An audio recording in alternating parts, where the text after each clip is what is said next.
জীবন হোক কর্মময়, নিরন্তর ছুটে চলা, চিরকাল বিশ্রাম নেওয়ার জন্য তো কবর পড়েই আছে। সত্য কথা বলে শয়তানকে অপমান করো। বিখ্যাত না হয়ে জীবন কাটালেও সুন্দর জীবন কাটানো সম্ভব, কিন্তু জীবনের মতো জীবন না কাটিয়ে বিখ্যাত হওয়ার কখনো সুন্দর জীবন হতে পারে না। সম্পন্ন করার আগে সবকিছুই অসম্ভব মনে হয়। সফল মানুষেরা কাজ করে যায়, তারা ভুল করে, ভুল শুধরায়, কিন্তু কখনো হাল ছাড়ে না।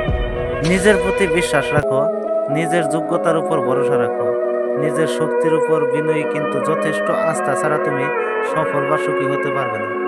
যদি স্বপ্ন দেখতে পারো তবে তা বাস্তবায়নও করতে পারবে। মানুষ পরাজয়ের জন্য সৃষ্টি হয়নি, তাকে হয়তো ধ্বংস করা যায় কিন্তু হারানো যায় না।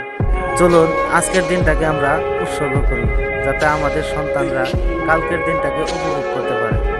একজন মানুষ অন্য একজন মানুষের নামে তোমার কাছে কিছু বললে তাতে কান দিও না। সব কিছু নিজের হাতে যাচাই করো।